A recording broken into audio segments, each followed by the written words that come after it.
بلند صلوات صلی علی محمد آل محمد. تمام عزاداروں کی صحت و سلامتی کے لیے، تمام حاجات کی حاجت روائی کے لیے بآواز بلند صلوات صلی علی محمد آل محمد عجل. سورہ مبارکۃ الفاتحہ بالخصوص سید الشہداء کے وہ برادر کے جن کی آج ہمیں شہادت بیان کرنی ہے، امام حسن مجتبیٰ کے ارواح کو ہدیہ پیش کرتے ہیں.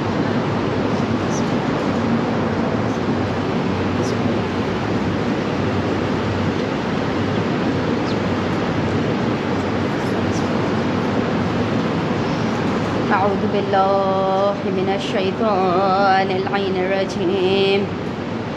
بسم اللہ الرحمن الرحیم.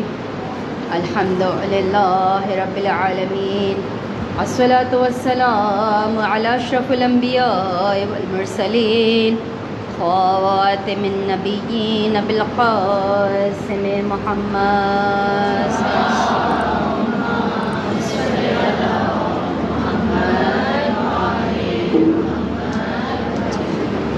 اما بعد فقد قال اللہ تعالی و تبارک فی کتابہ المجید والفرقان الحمید وقوله الحق. بسم اللہ الرحمن الرحیم. وفوض امری الی اللہ ان اللہ بصیر بالعباد. السلام علی المہدی الذی یملأ الارض عدلا وقسطا کما ملئ بالظلم وجورا. صلوات پڑھتے ہیں محمد.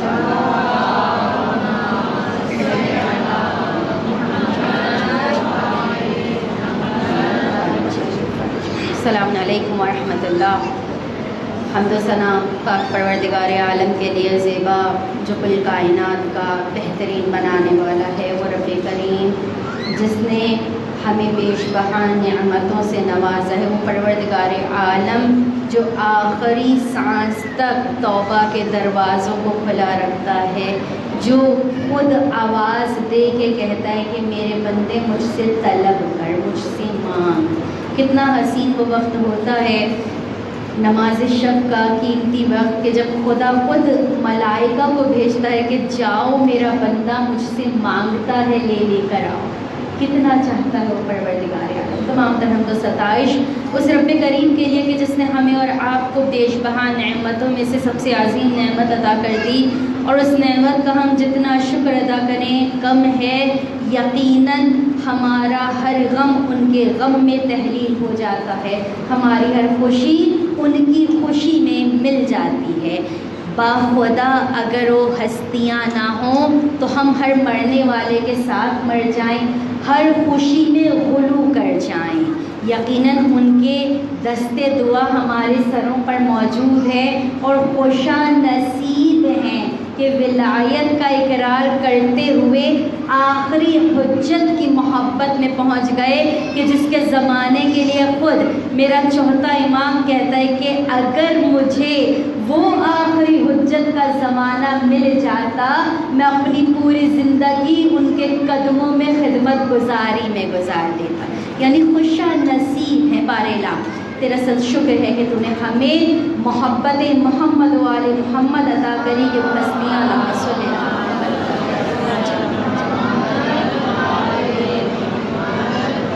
ایک شکوہ ہمیشہ رہتا ہے، کم از کم سلوات اتنا تو پڑھا کریں جتنا محبت کا اقرار کرتے ہیں. کم از کم سلوات کے ساتھ بخل نہ کیا کریں. ایک بآواز بلند جاگتا ہوا سلوات دیجیے.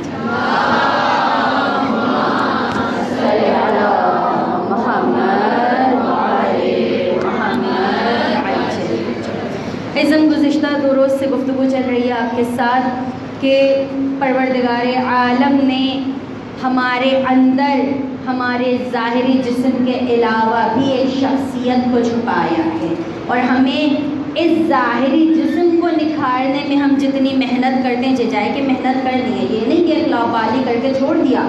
یہ جسم نعمت خدا ہے، ہمیں اس کا بھی خیال کرنا ہے، لیکن اس سے دگنا خیال اپنے باطن میں موجود اس شخصیت پہ کرنا ہے.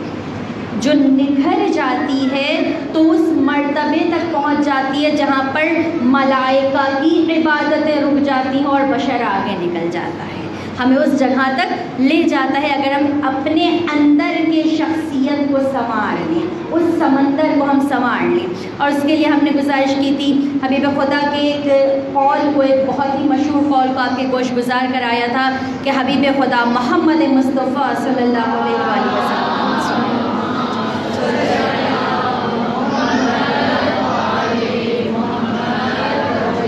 میرے قریب گرمی بالکل بھی نہیں, آپ لوگ آ سکتے ہو, پنکھے کی ہوا یہاں پر ملے گی. جتنے لوگ پیچھے بیٹھنے کی زحمت کر رہے ہو آگے آ جاؤ, جتنا نزدیک ہو کے بیٹھ سکتے ہیں, تاکہ بار بار نا آپ لوگوں کو یوں پیچھے مڑ کے تو دیکھنا پڑتا ہے, آپ لوگ بھی پریشان ہوتے ہیں. بڑے دیگر صلوات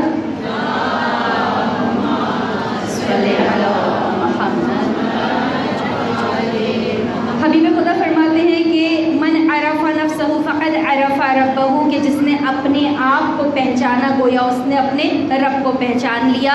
اسی ایک قول کے ساتھ آپ کے ساتھ گفتگو چل رہی ہے اور کلام بلاغت میں پروردگار عالم کئی جگہ پر نفسہما لفظ استعمال کر رہا ہے. کہیں پر کہہ رہا ہے کہ خود کو پہچانو, کہیں پر یاد کرا رہا ہے کہ انہوں نے نہیں پہچانا, کہیں پر کہہ رہا ہے سورہ نحل میں رب کریم کہہ رہا ہے کہ انہیں خدا نے نعمتیں دی, انہوں نے پہچانو اور پھر روگرداں ہو گئے, یعنی پھر انہوں نے اپنے آپ کو پھیر لیا. ایسی جگہ پہ پروردگار عالم نے بتایا ہے ہمیں اور پھر کہا ہے کہ جنہوں نے خود کو پہچان لیا قد افلح من زکاہا وقد خاب من دساہا, بے تحقیق کہ جس نے خود کا تزکیہ کر لیا, خود کو چیک آؤٹ کر لیا, وہ کامیاب ہو گیا. اور وہ پریشان رہا کہ جس نے اپنے آپ کو نہ سنوارا, اپنے آپ کو چیک نہ کیا. میں آج چیک کروں اپنے آپ کو کہ مولا آپ کے اقوال سے مجھے مل رہا ہے کہ مومن کی یہ نشانیاں مولا ابھی مجھ میں ایک بھی نشانی مکمل نہیں ہے, لیکن مولا میری یہ چاہ ہے, میری یہ وش ہے کہ مجھ میں یہ نشانیاں ظاہر ہو جائیں. مومن کے بہت ہی خوبصورت نشانی بتائی گئی ہے کہ اس سے اقوال معصومین, وہ اقوال نہیں, میں بہت دس بستہ ہو کے کہوں گی, وہ اقوال نہیں جو آپ کے گوگل چیپٹر پہ مل جاتے ہیں, نہیں, مستند چیزوں کو لیجئے, کتابوں کے متعلق کو آباد کیجئے, اپنے کتب خانوں کو آباد کیجئے. کم ٹائم ہے تو پھر آپ اس موبائل کا سہارا لے کر مطالعہ کیجئے, لیکن بتحقیق مطالعہ کیجئے. کیونکہ ہم نے گزشتہ 2 روز قبل جب ہم نے بتایا تھا کہ امام معصوم نے سوالات کے جواب جو دیے تھے بادشاہ روم کی طرف سے سفیر کے آنے والے کو, تو یہی پہلا سوال تھا کہ حق و باطل میں کیا فرق ہے. تو امام نے کیا کہا تھا, 4 انگشت کا فرق, 4 انگشت یعنی 4 انگلیوں کا فرق ہے. جو کان سے سنا وہ باطل, جو آنکھ نے دیکھا وہ حق, لیکن ہر بات میں نہیں, تحقیق کرو, پھر سوچو کہ حق الیقین کیا ہے, عین الیقین کیا ہے, لسان الیقین کیا ہے. یہ تمام چیزیں جب تمہاری ہو جائیں گی پھر تم خود کو حق الیقین کے قریب محسوس کرو گے. تو سب یہ تمام چیزوں کو دیکھنا ہے. قد افلح من زکاہا وقد خاب من دساہا, بتحقیق قد افلح یعنی بتحقیق زور دیا جاتا ہے جہاں پر یہ صیغے, یہ فعل استعمال ہوتا ہے, ان حروف کا استعمال کیا جاتا ہے. کوئی بہت ہی زیادہ پرزور بات ہوتی ہے, بہت ہی موسٹ امپورٹنٹ, بہت ہی اہمیت رکھنے والی بات ہوتی ہے. یعنی کیا انسان خود کو چیک کر لے گا, یہ اس کا سب سے اہم. بالکل اسی طرح سے کہ جب انسان خود کو چیک کرے گا نا, کہے گا ابھی مجھ میں بولنے میں کچھ کمی ہے, ابھی میرا یہ چیپٹر کمپلیٹ نہیں ہوا ہے, ابھی میں پھر آگے کیسے بتا سکتی ہوں, میں پھر کیسے اس کو جاری کر سکتی ہوں, پہلے میں خود. بالکل اسی طرح سے مثال عزیزم کہ میرے پاس ایک مرتبان, ایک برتن گندا پڑا ہے. اب وہ گندا چاہے نجس چیز سے ہو, چاہے کسی بھی کھانے پینے کی چیز سے, بہرحال گندا برتن موجود ہے. اب میں اس میں اگر آب زمزم بھی ڈال دوں گی تو وہ فائدہ بخش. آب زمزم اوزون کی وہ خصوصیات رکھتا ہے. آج کل ہم دین کو جو ہے وہ سائنس کے ذریعے سے ثابت کرنا پڑتا ہے نا بچوں کے آگے. تو ایک ٹیسٹ کر کے دیکھیے گا, اوزون بجلی بنانے کی طاقت رکھتا ہے. دنیا کے کسی بھی پانی میں بجلی بنانے کی طاقت اوزون کے بغیر نہیں آ سکتی, ماں سوائے آب زمزم. آپ آب زمزم میں ذرا ٹیسٹ کیجیے گا. اگر پروردگار عالم حج عمرہ جیسی سعادتیں نصیب کرے آپ تمام عزاداروں کو, اور جب آپ وہاں سے تبرک لے کر آئیں نا تو ایک پریکٹیکل ان بچوں کے سامنے ضرور کیجیے گا جو دین کو سائنس کے ڈھانچے میں ڈھال کے قبول کرتے ہیں. یہ ضرور کر کے دیکھیے گا. بہرحال اگر برتن میرے پاس صاف نہیں ہے تو پھر آب زمزم بھی اس میں کوئی فائدہ نہیں دے گا, وہ بھی گندا ہو جائے گا. ایسا ہی ہے. یعنی کیا میں محبتوں کے داغوں کو دل میں جمع کر لوں اور دل میں پہلے ہی جو سیاہ دھبے ہیں, کسی کے ساتھ میں بخل کر رہی ہوں, کسی کے ساتھ میں منافقت کر رہی ہوں, کسی کی دل میں برائی رکھ کے کام کر رہی ہوں, تو جب یہ محبتیں اس دل میں سما اور پھر ان پاک ہستیوں کی محبتیں کہ جو ان سے جڑ جاتا ہے خود پاکیزہ ہو جاتا ہے, ان کی محبت ایک غلط مقام پہ, ایک گندے مقام پر, ایک ناپاک جگہ پر کیسے آ سکتی ہے؟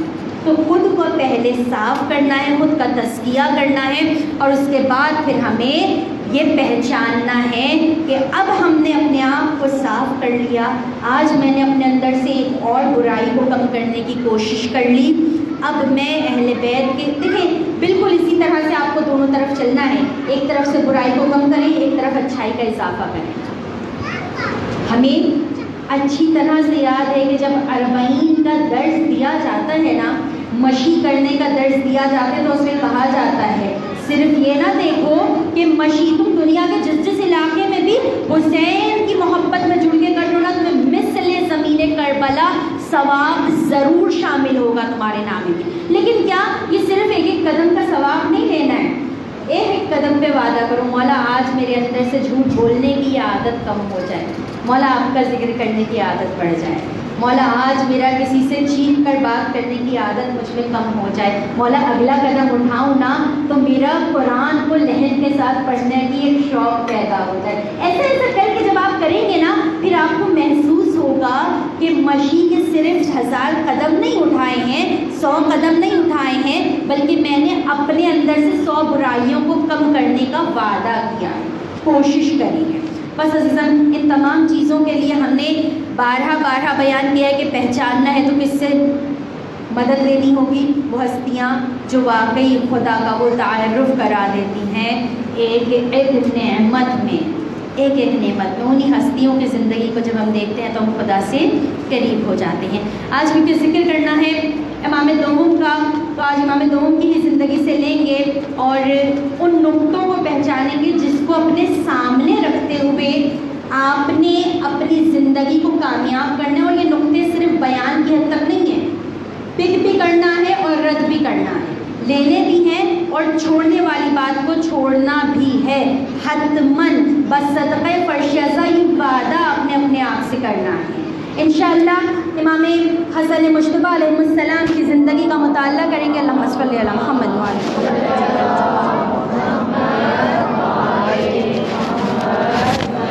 اذن صرف ایک قول نہج البلاغہ میں جہاں پر امیر المؤمنین نے کلمات قصار بیان کیے ہیں, کلمات قصار یعنی حکمت آمیز امیر المؤمنین کے جملے, اس میں جو امیر المؤمنین کا کلمہ نمبر 38 ہے 38, اس میں امیر المؤمنین اپنے فرزند کو ایک نصیحت کر رہے ہیں. نصیحت کس طرح سے کر رہے ہیں؟ کہتے ہیں کہ اے میرے فرزند, اے میرے بیٹے, میں تمہیں 4 باتیں اور پھر 4 باتیں بتا رہا ہوں. اگر تم انہیں مان لو گے تو کسی بھی قسم کے ضرر سے تم محفوظ رہو گے, بچ جاؤ گے. امام بتا کس کو رہے ہیں؟ جو خلق ہونے سے پہلے بھی امام ہے, جو منصب ظاہری سے پہلے بھی معصوم ہے. یعنی امام بتا رہے ہیں کہ یہ میں نصیحت حسن کو نہیں کر رہا, جو مجھے پدری مرتبہ دیتا ہے ہر اس فرزند کو کر رہا ہوں. اور ہمیں تو یہ ناز ہے نا کہ رسول خدا نے خود کہہ دیا کہ میں اور علی امت کے مثل پدر ہیں, میں اور علی امت کے باپ ہیں. تو اب اس جملے کو یہ سوچ کے سنیے گا, گوش گزار کیجیے گا کہ یہ ہمارا ایک روحانی باپ ہے جو ہمیں نصیحتیں کر رہا ہے. امیر المومنین کہتے ہیں کہ فرزند حسن, شروع کا ہم بیان نہیں کریں گے جس میں امیر المومنین نے بتایا کہ بہترین سب سے بڑی ثروت کیا ہے؟ انسان کی عقل ہے, اور سب سے بڑی بے وقوفی بے عقلی ہے, احمق پن ہے. اس کے بعد امیر المومنین کہتے ہیں کہ یہ جو خود بینی ہوتی ہے نا، غرور، یہ انسان کی سب سے بڑی وحشت اور ذلت ہے، اور سب سے بڑی دانائی، سب سے بڑی خوبصورتی اس کا ذاتی اخلاق ہے۔ زبان شیرین تو ملک گیری، یہ آپ کے اخلاق کو بتاتا ہے۔ اخلاق اچھا ہوگا تو ہر چیز اچھی ہوگی۔ اخلاق صرف زبان کے کھلنے سے پتہ نہیں چلتا۔ میں آج کسی کو غصے بھری نگاہ سے دیکھ لوں، نفرت بھری نگاہ سے دیکھ لوں، میرا وہیں پہ اخلاق 0 مائنس میں چلا جائے گا، کسی کام کا نہیں رہے گا۔ امیر المومنین آگے فرماتے ہیں کہ اے فرزند، بار آپ لوگوں نے یہ نصیحتیں سنی امیر المومنین کی، لیکن آج اس کو یہ سوچ کے کہ میرا باپ مجھ سے کہہ رہا ہے، آپ کا باپ آپ سے کہہ رہا ہے، ہمارا روحانی پدر ہے جو ہم سے کہہ رہا ہے۔ کہتے ہیں کہ اے فرزند، بے وقوف کی دوستی نہ کرنا۔ کیوں؟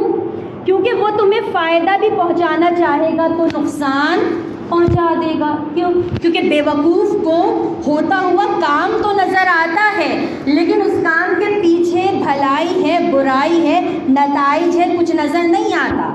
اور پھر کیا کرے گا؟ اس کے سمجھے گا کہ میں نے تو تمہاری مدد کری، لیکن وہ مدد جو ہے وہ بالکل بیکار ہو جائے گی۔ بہت ساری مثالیں ملتی ہیں اس میں، لیکن ایک ہوم ورک آپ کے لیے، آپ لوگ خود بھی کسی مثال کو تلاش کیجیے گا، لیکن تلاش یہ سوچ کے کہ ہمارے پدر نے ہم سے ایک نصیحت کری ہے، ہم اسے اپنی زندگی میں ڈھونڈیں۔ دوسرا، امام معصوم کہتے ہیں کہ بخیل سے دوستی نہ کرنا۔ بخیل میں نے بتایا تھا کہ انسان 4 طرح کے ہیں، جس میں دوسرے نمبر پہ بخیل تھا۔ بخیل کیا ہوتا ہے؟ جو خود بھی فائدہ نہیں اٹھائے گا، دوسرے کو بھی نہیں اٹھانے دے گا، یا خود اپنی ذات تک رکھے گا، دوسرے تک آنے نہیں، دوسروں پہ آتے اس کا ہاتھ کھنچ جائے گا، اپنے اوپر وہ سینکڑوں چیزیں لگا لے گا، دوسرے کے وقت دیتے ہوئے کہے گا یہ اتنی قیمتی، اتنی بڑی، یعنی یہ کہہ لیجئے کہ شیطان کے لیے جو سب سے بڑا ہاتھ کا سہارا ہوتا ہے نا، وہ بخیل کا ہاتھ ہوتا ہے۔ اس طرح سے وہ اپنے آپ کو ظاہر کرے گا۔ کہتے ہیں کہ بخیل سے دوستی نہ کرنا۔ کیوں نہ کرنا؟ کیونکہ بخیل کیا کرے گا؟ تمہیں فائدہ تو نہیں پہنچائے گا، مگر بہت ہی احتیاط، یعنی بہت ہی زیادہ کھنچ کر تم سے رہنا شروع کر دے گا اور دور بھاگے گا۔ جہاں اسے لگے گا نا اسے اپنے پاس سے کچھ کرنا پڑ رہا ہے، دور بھاگنا شروع۔ آج ہمیں دینی لبادے میں مل جاتے ہیں عزیزم، ہمیں بچنا ہے، ہمیں دیکھنا ہے۔ تیسرا، امام معصوم کہتے ہیں کہ بدکار سے دوستی نہ۔ پروردگار عالم آپ تمام محبان اہل بیت کو بدکار سے دوستی سے بچائے۔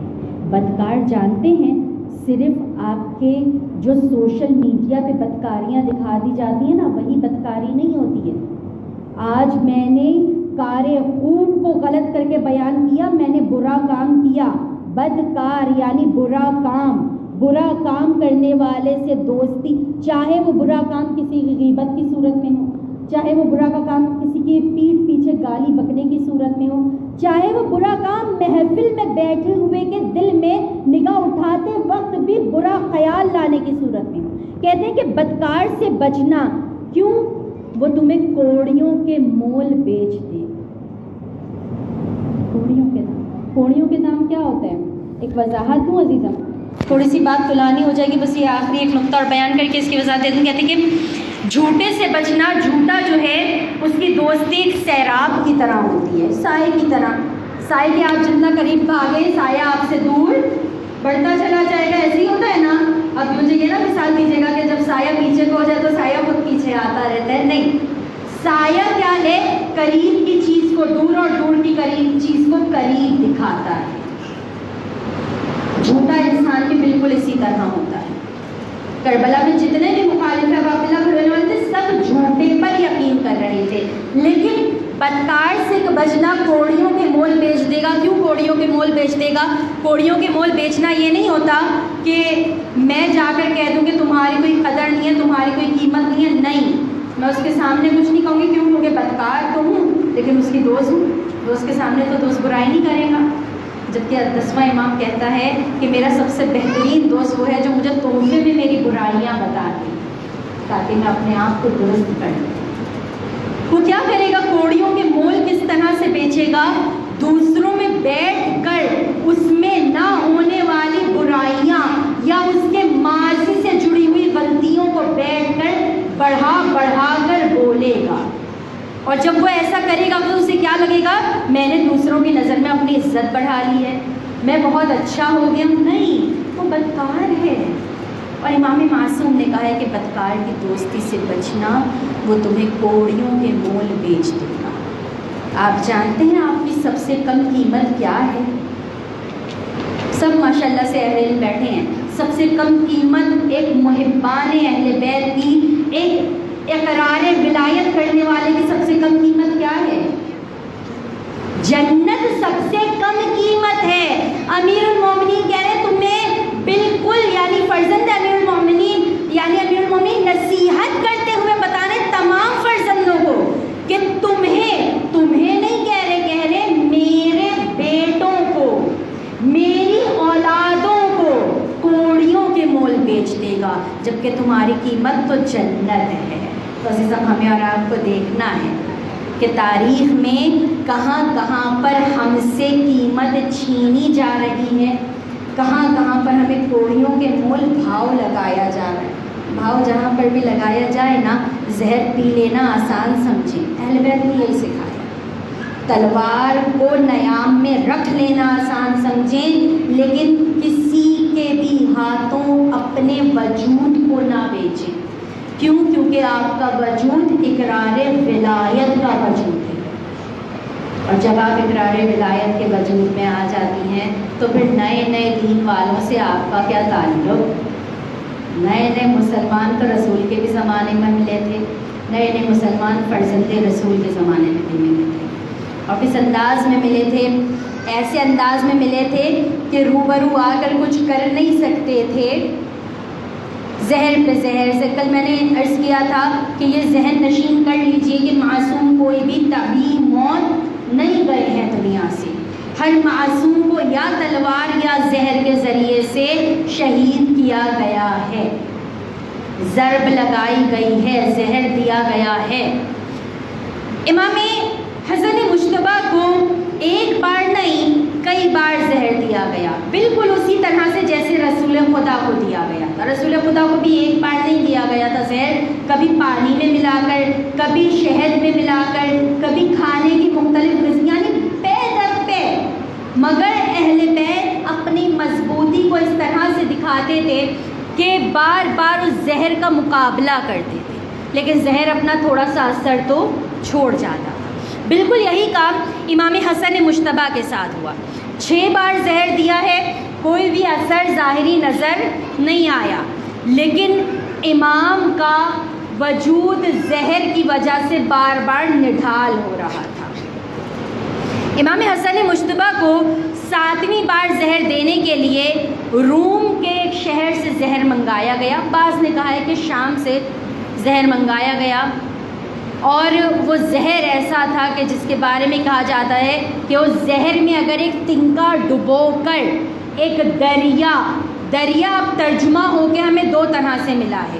دریا جب عربی سے فارسی میں ترجمہ ہو تو دریا سمندر کو کہا جاتا ہے، ہم اور اردو میں آ جائیں تو اردو میں بھی دریا ہی استعمال کیا ترجمے میں، لیکن ہم اس کو سمندر لیں گے، عربی سے جہاں سے یہ ترجمہ ہوتا ہوا ہے۔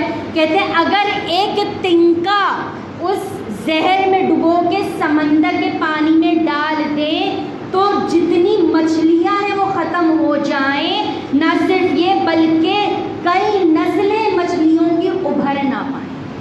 سوچے ایک تنکا ڈبونے سے ایک سمندر کا پانی کہاں، زہر کی شدت کیا ہوگی۔ وہ زہر امام حسن مجتبیٰ کو دیا گیا ہے، اور روایات میں ملتا ہے کہ جس وقت زہر دیا گیا امام حسن مجتبیٰ نے کہا تھا کہ میں روزے سے ہوں اور افطار کے لیے کچھ چاہتا ہوں، تو بعض نے بیان کیا ہے کہ پانی جو تھا روزہ افطار کرنے کا جو پانی تھا اس پانی کی سراہی میں اس زہر کو ملا دیا تھا، یا امام کا جو لیوان تھا، جو گلاس تھا، اس میں زہر کو ملا دیا گیا تھا۔ کہتے امام کا جب زہر ملا دیا گیا ہے نا، تو پھر یہ جودہ کہتی ہے کہ مولا بہت تھکے ہوئے لگ رہے ہیں آقا، آپ آرام کر لیجئے۔ امام کے جملے جانتے ہیں کیا تھے؟ امام نے کہا تھا میں تمہارے پاس آرام کے لیے نہیں آیا ہوں، تمہیں جو کام کرنا تھا تم نے وہ کام کر لیا۔ وقت کون سا ہے ابھی؟ افطار کا وقت نزدیک۔ کہتے ہیں جب رات کی تاریکی کا وقت ہو گیا، بنی ہاشم کے گھرانے کے حجرے ایسے تھے کہ بالکل نزدیک نزدیک بنے ہوئے تھے، یعنی اگر کوئی المددہ کہہ کر پکارے تو سب جمع ہو جائیں، اتنے نزدیک نزدیک حجرے تھے۔ امام حسن مجتبیٰ جناب ام فروہ کے حجرے میں موجود ہیں اور رات کی تاریکی کا وقت ہے، امام کا سینہ اس قدر جل رہا ہے۔ تاریخ میں 2 معصومین ملتے ہیں کہ جن کے زہر کی شدت اتنی زیادہ تھی کہ اپنے جسم سے اباؤ کرتا اتار کر سینے کو زمین پر رگڑتے تھے۔ ایک میرا 8واں امام کہ جس کے فقط انگور کے 2 دانوں میں اتنا زہر تھا، اور ایک میرا یہ دوسرا امام کہ جس نے فقط ایک گھونٹ پانی پیا تھا اور اس کی شدت اتنی تھی، امام معصوم نے اپنے سینے سے کرتے کو چاک کیا اور سینہ زمین پر رگڑنے لگے۔ ام فروہ بہت پریشان ہوئی، آقا سمجھ میں نہیں آتا، آقا کیا تکلیف ہے، آقا مجھے بتائیے، فروہ آپ پر قربان جائے۔ میرا مولا کہتے فروہ جو کام کرنا تھا نا وہ کام ہو چکا ہے، فروہ وہ وقت آ چکا ہے کہ اب ہم نزدیک ہیں اپنے نانا سے ملاقات کو۔ فروہ پریشان ہے، فروہ تڑپ کے کہتی کہ جانتے ہیں نا، جب بھی مولا حسن و حسین کو یہاں تک کہ غازی عباس کو کوئی معمولی سی بھی تکلیف ہوتی تھی نا، زینب و کلثوم تڑپ کے آ جاتی تھی۔ میری یہ شہزادی زینب، ارے جب نانا کے زہر نے اثر دکھایا تھا اس وقت بھی نزدیک موجود تھی، جب ماں کی پسلیاں ٹوٹی اس وقت بھی موجود تھی، جب بابا کے سر پر زہر آلود ضرب لگا تھا اس وقت بھی زینب اپنے ہاتھوں سے پٹی باندھ رہی، اور اب بعد اسباب حسن کے لیے ام فروہ کہتی ہے آقا میں شہزادی کو بلا دوں۔ میرا مولا کہتا ہے نہیں ام فروہ، قاسم کو بلاؤ۔ قاسم سب کو یاد ہے نا، قاسم جو سن 61 ہجری میں 13 سے 14 سال کا تھا، مولا کی شہادت 50 ہجری میں ہوئی ہے۔ میں دس بستا کہ کہوں مولا یہ 3 سال کے قاسم، یہ 4 برس کے قاسم، مولا ان کو کیوں بلاتے؟ میرا مولا نزدیک بلاتا ہے، اپنے سینے کو اپنے گھر کی زمین سے اٹھایا، سینہ ملتا جاتا ہے، قاسم کے چہرے کو بالکل یتیمی کے چہرے میں ڈال دیا۔ جانتے یتیمی کا چہرہ کیا ہوتا ہے؟ دل کہتا ہے مولا نے کربلا کی یتیمہ کی طرح کر دیا ہوگا، سر پہ تھوڑی سی خاک ہوگی، سر پہ بکھری ہوئی ہوگی۔ اور ام فروہ کہتی ہے آقا قاسم کیا بتائیں گے، آقا قاسم کیسے بلائیں گے؟ عزیزان بخل نہ کیجئے گا گریہ کرنے میں، ابھی تک اول محرم سے جس کا پرسہ بیٹھ کے دے رہے تھے نا، آج وہ حسین خود پرسہ لینے آیا ہے، اپنے بھائی حسن کا پرسہ لینے آیا ہے۔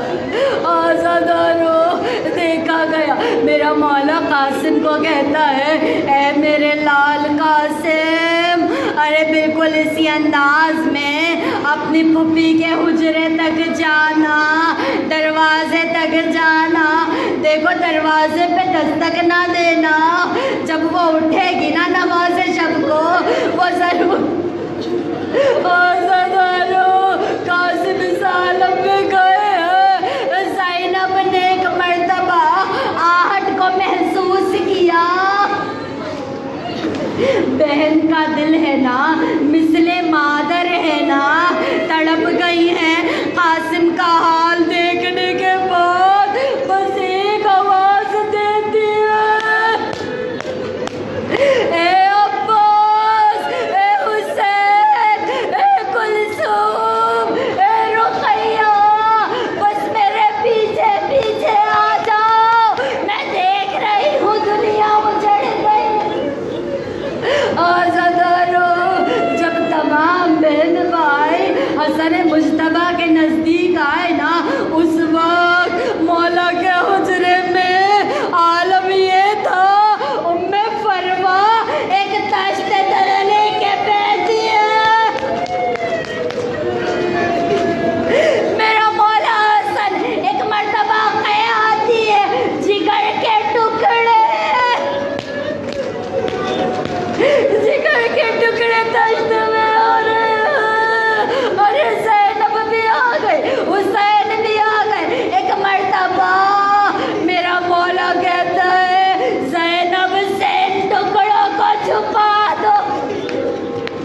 میں بہت دستبستہ ہو کر کہوں مولا مولا آپ اپنے جگر کے ٹکڑے تو زینب سے چھپا رہے، مولا زینب نے کربلا میں قاسم کے اتنے ہی ٹکڑے دیکھنے، آزادارو بس وہ وقت آ گیا، ہر ایک تشت میں کلیجہ حسن جگر کے ٹکڑے حسن کے جمع ہو رہے، بس میرا مولا گریہ کرتا جاتا ہے، مولا حسین گریہ کرتے جاتے، میرا مولا حسن کہتا اے میرے بھائی تم گریہ نہ کرو، یہ میرا دن کوئی دن نہیں ہے، تمہارا دن تمہاری تکلیف اس سے کہیں بڑھ کے ہے، میں دست بستہ ہو کر کہوں گی مولا آپ نے بالکل بچا کہا، ارے آپ کے ساتھ تمام بھائی موجود، حسین پر جب تیر چلیں گے کوئی بھائی نہ ہوگا، آزادارو ارے نانا کا نور آ گیا، بابا کا نور سید آ گیا، حسن مجتبیٰ کو غسل و کفن دیا گیا، اہل بیت کے گھرانے سے پنجتن کے گھرانے سے پہلا جنازہ ہے جو دل کی روشنی میں نکل، جب رسول کا نکلا تھا جنازہ، نکلا کیا تھا، خون رسول میں قبر بنی تھی، سیدہ کا رات کی تاریکی میں نکلا تھا، علی مرتضیٰ کے جنازے میں فقط علی مرتضیٰ کے فرزند اور 2 صحابی تھے، یہ پہلا جنازہ ہے اہل بیت کا جو مدینے کی گلیوں سے نکل رہا ہے، آزادارو پہلے اس جنازے کو قبر نبی کے پاس سے ہٹایا گیا، اب یہ جنازہ پلٹ رہا ہے، روایات بیان ہوتی ہے کہ دیکھا مدینے کی گلی سے کسی نے ایک اشارہ کیا ہے، 70 مسلمان کلمہ کو تیر لے کر کھڑے ہیں، 70 کے 70 تیر تابوت حسن میں اتار دیے گئے، ارے صرف تابوت حسن میں، جس کے ساتھ جنازہ اٹھانے والوں میں عباس جیسا بھائی ہو، ارے اس کا جنازہ گھر لوٹ کر آ رہا ہے، آزادارو جنازہ گھر لوٹ کر آیا، بس 2 جملے اور، جنازہ گھر لوٹ کر آ رہا ہے، عباس دلاور کہتے ہیں شہزادی ایک مرتبہ اجازت دے دے، مولا حسین کہتے ہیں ہٹ جاؤ، جنگ نہیں کرنی، میں اپنے بھائی کے تابوت سے تیر نکالوں، یہ وہ پہلی جگہ تھی جہاں تیر نکالنے کے لیے زینب آ گئی تھی، اور ایک مرتبہ کہا تھا بھیا بھیا میں اپنے بھائی کے جنازے سے تھی، ارے زینب و کلثوم تیر نکالتی جاتی تھی، ہر تیر پر کہتی جاتی تھی واہ حسنا واہ محمدا، بس آزادارو حسن کا تیروں سے بھرا جنازہ، میں کہوں شہزادی آپ نے اپنے بھائی کے جسم سے تابوت